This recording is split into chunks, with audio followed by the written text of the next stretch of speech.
épître de Paul aux Hébreux, et je vais lire le chapitre 1. Je vais lire le verset 14.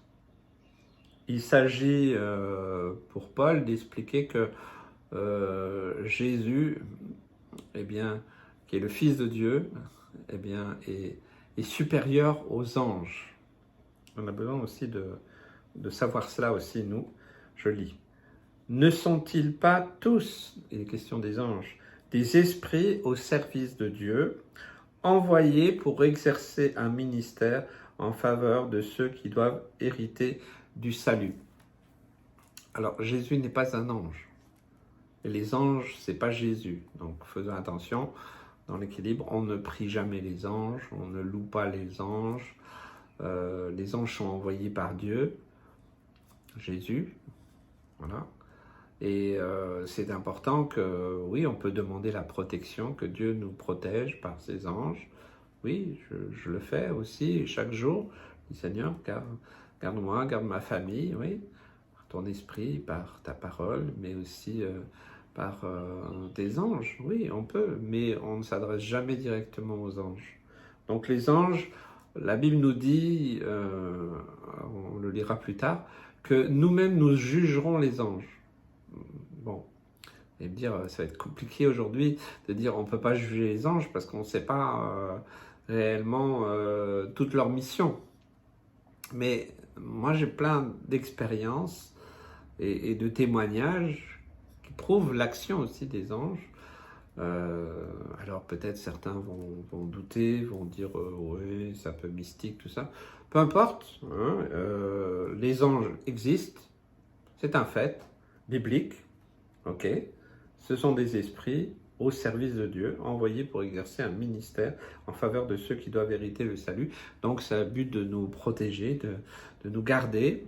Et je crois qu'au ciel, on aura plein de films à revoir sur, ah ben oui, là, à tel moment, eh bien, il y a eu une intervention, voilà.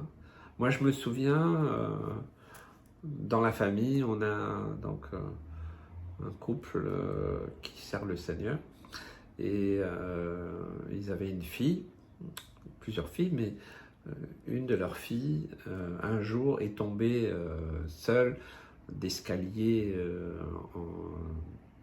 très dangereux. Voilà, elle est tombée.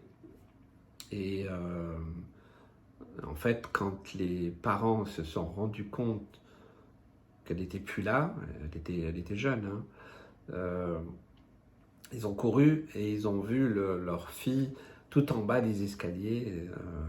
Et donc, ils ont eu un peu peur, mais la petite était debout et elle faisait un grand sourire.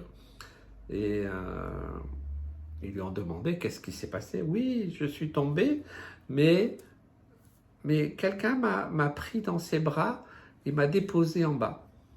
Elle avait vu un ange qui, au moment où elle est tombée, eh bien, l'a rattrapée, parce qu'il n'y avait aucun adulte, il n'y avait aucun être humain autour, et il l'a déposée. Et des histoires comme ça, il y en a plusieurs, et je crois à l'action que Dieu envoie des anges pour nous garder, pour dans des moments vraiment précis. Je me rappelle un ami athée qui m'a raconté un jour qu'il était en voiture, il roulait très vite dans une partie d'une forêt. Vous savez, des fois, il peut y avoir des traversées de sangliers, enfin d'animaux sauvages, donc toujours des panneaux pour... mais lui, il roulait particulièrement vite. Et il dit, je ne sais pas ce qui s'est passé, mais à un moment, j'ai entendu une voix dans mon oreille qui m'a dit « freine ». Et j'ai freiné.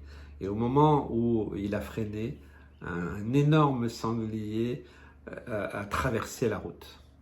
À peut-être 1 minute près, eh bien, il allait donc percuter violemment, puisqu'il roulait très vite, et ça aurait pu avoir des conséquences. Et lui qui se dit athée, il m'a dit, oui, là, je crois qu'il y a eu une intervention. C'est ce que j'ai pu lui dire. Je lui ai dit, oui, Dieu t'aime, il t'a gardé parce qu'il veut réellement que tu sois sauvé.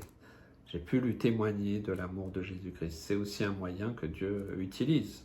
Voilà, et tant d'autres choses.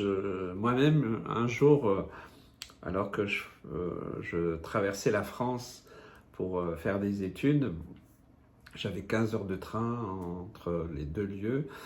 Et c'était très fatigant. Et puis quand je rentrais à la maison avec mes valises pleines de linge sale, souvent, voilà, je rentrais qu'une seule fois par mois. Et je me trouve à la gare de Lyon. Et puis il y avait un endroit où il fallait donc aller d'un quai à l'autre. Et il y avait un endroit où il n'y avait pas d'escalator, pas d'ascenseur. Et j'étais extrêmement fatigué.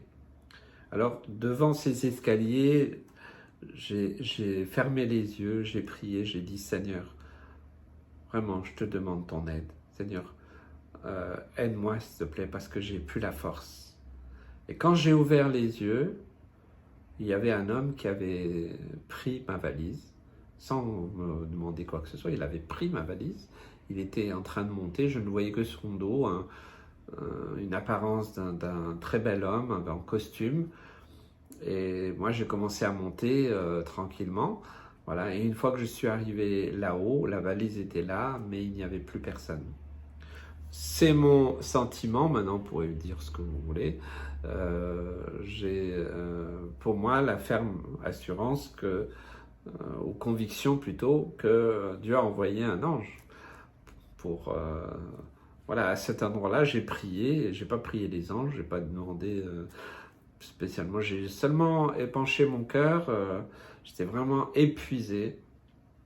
Et puis Dieu a envoyé un de ses serviteurs, un ange pour moi. Voilà, et voilà, donc le ministère des anges, il est établi par rapport à notre salut, comme ça a été dit, pour nous garder, pour nous protéger, pour emmener aussi des âmes à se poser des questions. Donc ça existe, mais on ne prie jamais les anges, on ne loue pas les gens, mais il existe des cultes des anges qui est totalement diabolique et même mystique, donc n'allez pas là-dedans, mais l'intervention des anges est tout à fait biblique. Maintenant, voilà, on ne commande pas les anges et ça reste...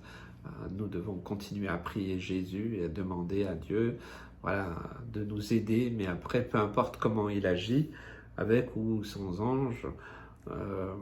Non, je pourrais vous raconter d'autres témoignages ou expériences, mais je veux pas que ce soit les témoignages ou l'expérience qui soient en priorité, mais que ce soit la parole de Dieu qui nous dit très clairement, et Paul le rappelle, et c'est un bon rappel, que Jésus est supérieur aux anges. C'est pas un ange, on est bien d'accord. Hein, Jésus s'est abaissé à un moment en se faisant homme pour notre salut. Mais il est retourné dans la gloire et donc il a retrouvé sa place, hein, sa place de fils du Dieu vivant, le seul et unique Dieu qui existe. Voilà, j'aimerais que les choses soient claires, bibliquement, voilà, c'est un principe biblique, et je pense que c'est important, c'est pas à nous de dire ce qui est possible ou pas, mais peut-être poser les questions aux frères et sœurs autour de vous, des hommes et des femmes spirituels, peut-être, voilà, il y a des témoignages, et vous verrez que Dieu agit tantôt d'une manière, tantôt d'une autre, mais il a aussi... donner, on va dire, cette mission aux anges d'agir aussi, et qu'un jour, on connaîtra tout ce qu'ils ont fait, et on les jugera. Donc, vous voyez, c'est un peu particulier de penser ça, mais la Bible le dit, et je le crois. Que Dieu vous bénisse.